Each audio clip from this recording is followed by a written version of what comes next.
Welcome to George W. Bush, Clive Anderson now, Kylie Minogue with Bill Clinton, taking the David Beckham of the week or old EastEnders, television, Charlotte Church. You'd be surprised what you're doing later. So, Kilroy, now, Anne Robertson. Look, Tony Blair. It's more like Pinocchio. No, Andrew Lloyd Webber. And cramming them into pies. Anton Dick. Let's take a look at half an hour. Yeah. My God. Good night. Pack a week into 30 minutes. Clive Anderson Now. A new series starts Friday, 10:35 on BBC One. Now on BBC One, Julia Bradbury brings us up to date with what's been happening with the Castaways today. Hello from Harris, the neighbouring island to Taronsay. About 36 hours ago, Castaway 2000 came to an end. Now all the castaways are on this coach with all their bags, making their way home. A long journey indeed. Last night was their first night in a hotel for a year, and judging by the lack of hot water by the time I got here, I'd say they're getting pretty used to their creature comforts already.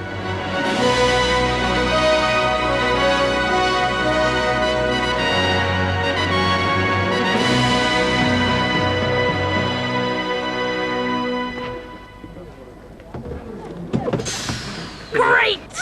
Absolutely superb. Yeah. It's been a fabulous year. I mean, what a chapter to anybody's life. Really has been superb, but I'm glad to be back. Really looking forward to going home and seeing the children. Yeah, marvellous. I'm looking forward to seeing my daughter, yes. Time to go. Time to go. Don't mind, really. Maybe a big future ahead. See what happens. Tearful, very tearful. Saying goodbye to each other. It's the hardest part. Yeah. I think I'm saving myself up for the moment we actually say goodbye. I don't think it's the last time we'll be in touch with people, so it's not the end in that sense. You know. I had a bath with bubbles up to my neck, which was just delicious. I didn't get a bath in my room. I haven't had a bath yet. It's terrible. In fact, the shower, I think, was worse than the shower on Taronsay. Well, there seem to be so many goodbyes and departures over the past 2 days, but this is the big one. The castaways leave the Western Isles, and when they reach the other side, Glasgow, they leave each other as well for the final time.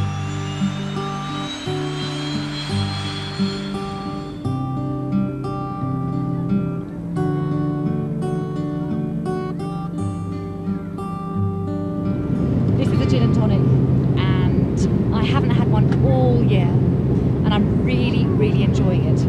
And I intend to keep on enjoying it. The amount of people at the airport that gave us addresses and phone numbers to say if you want to come up for a holiday, stay with us. You know, people that have just known you from the TV, but really nice people. Have you got very warm. That impact won't hit us until, I think, once we get to Glasgow. So it's quite... I think you'll be able to handle that. Yeah. Yeah, because we're sociable people, so we'll actually... I'll just fake it. Happy New Year, guys.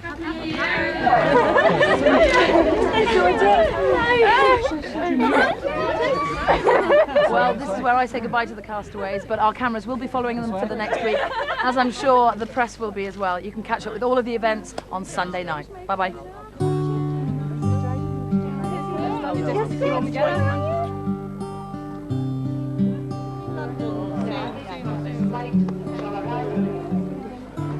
Very emotional. Just, you can't put it into words. It's a day like no other day.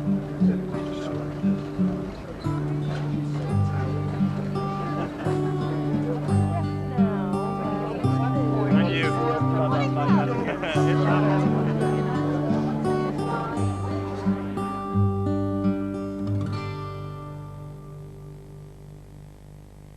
It's all change in changing rooms. I have always wanted to do this bit. Carol and Andy are trying their hands at being bossy. That is, designing.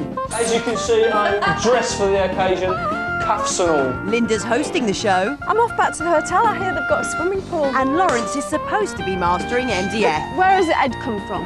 Well, yellow pages. Well, a little present for you. Nice. Budget day. That is so sweet. A changing room special, Thursday at 8:30 on BBC One.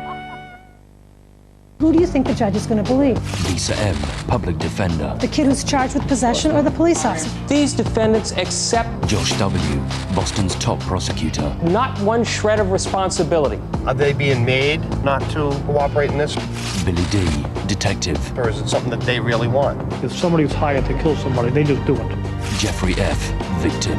The last thing they do is tell you they're going to do it. Down to the session to get my verdict. Vic T., assistant district attorney. Am I not guilty? Big fat not guilty. Inside the underbelly of the American justice system, a new documentary series, Boston Law, coming in January to BBC One.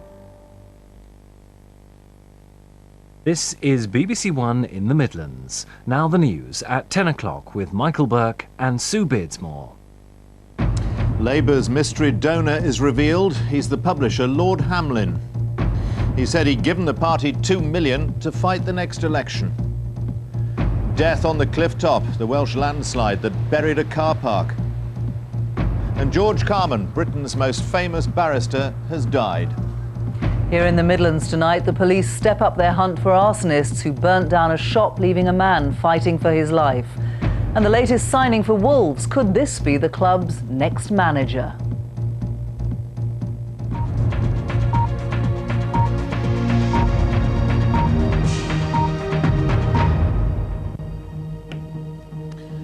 Good evening. The publisher Lord Hamlin has come forward to say that he is the anonymous donor who's given the Labour Party £2 billion.